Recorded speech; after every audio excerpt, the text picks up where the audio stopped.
Scott Reads, and I'm Scott. I am a librarian who, shocker, loves to read. And a few years ago, I found myself in a literary rut. I was reading the same authors, the same genres, and I was getting bored. And whenever I was working on my MLIS degree, I took this reader's advisory class. It really pushed me to read different genres and authors, and I've really enjoyed it.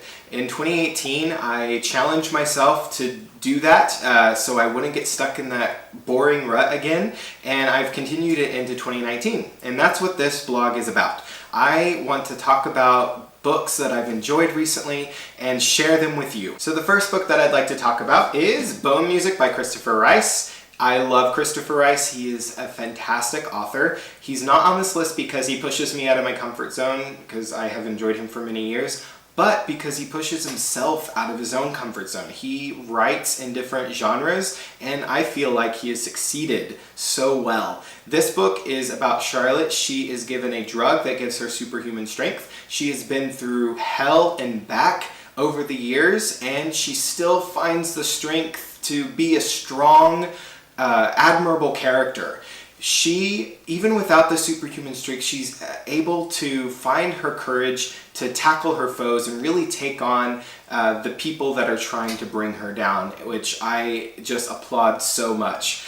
She can definitely be a role model for people who have been through abuse and torture and rape, which is things that this book discusses, and so it can be difficult subjects, but he does it tastefully. He has written a powerful character that really is there to help readers feel like they have a voice and feel like they can pick themselves up no matter what happens to them and find the strength to move on and to take on the world.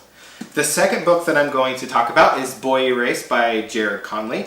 This is fantastic. Nonfiction is not really in my wheelhouse. I really gravitate towards fiction because I just love escaping to different worlds. But I have found a really comfort area in memoirs, and this one did not disappoint at all.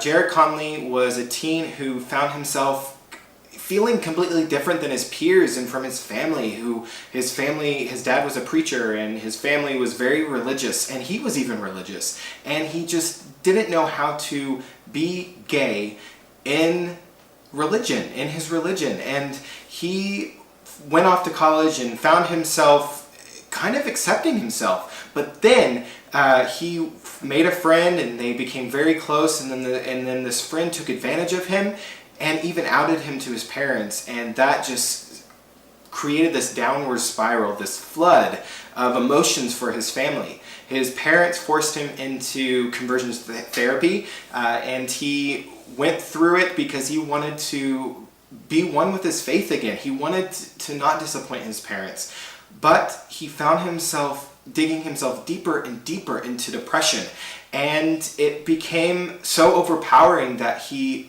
contemplated killing himself, and that's whenever his mother stepped in and stopped it.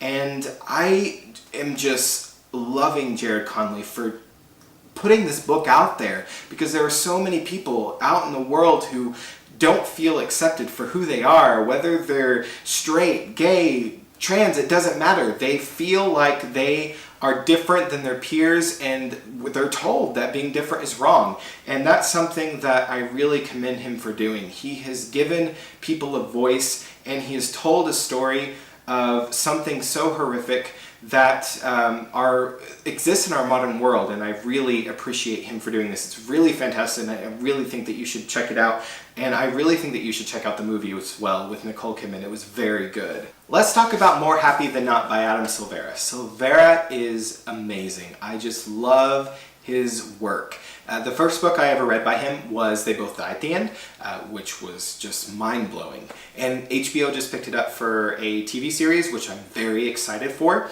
More Happy Than Not, though, is his first novel, and I will tell you, it's very good, but it does kind of read like its first novel, which doesn't hurt it. It doesn't stop the reader from enjoying themselves. It actually helps the reader see how real and flawed the main character, Aaron, is. And it actually gives it more heart, in my opinion. Aaron lives in a world that has a company that can erase bad memories. So if you experience something so horrific that you would like to forget, you can actually pay them to wipe your memories and you can start new, which is something Aaron actually considers. His father committed suicide, he attempts suicide, and he just wants to forget everything. But then he meets somebody that helps him see the light and helps him realize that he can be more happy than not.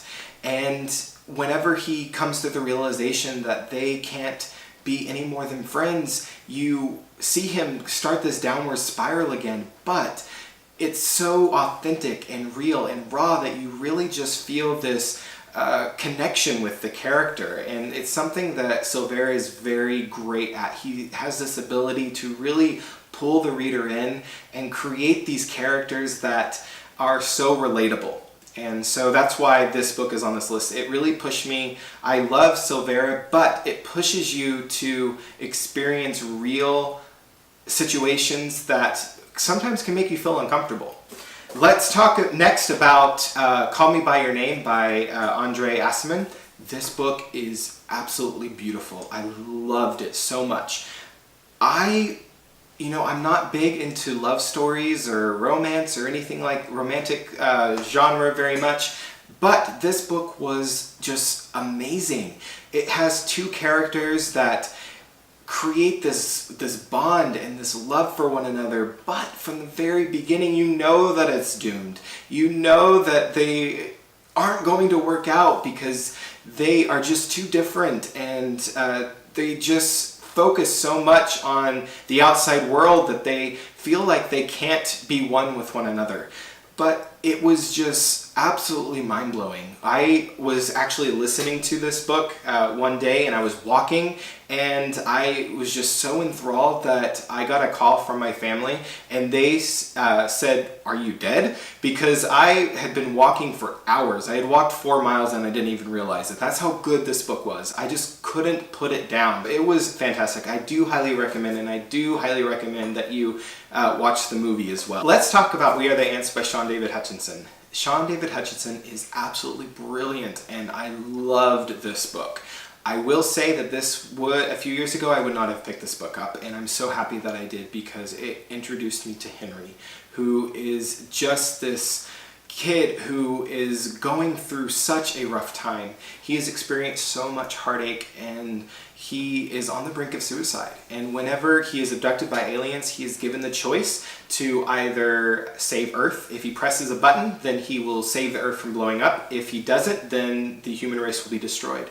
And so he is going through life these next few months trying to decide, is life worth living? Is the human race worth saving? And he meets somebody who really makes him feel happy and alive again. But some other things happen, some twists and turns that really cause him to consider not pressing the button.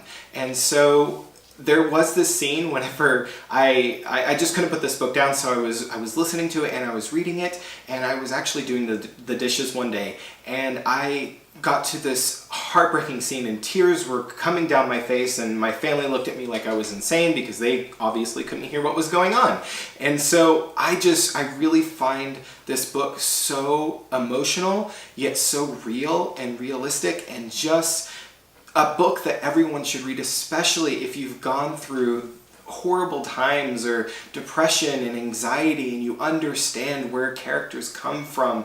It just gives you somebody to relate to, which I find so wonderful whenever authors can create characters like that, and whenever they do create characters like that, because real people are flawed, and so we need characters that are flawed and strong, and so that we can actually relate to them and feel ourselves connecting with them so much. Thank you for joining me. Please subscribe to my channel and have a wonderful day.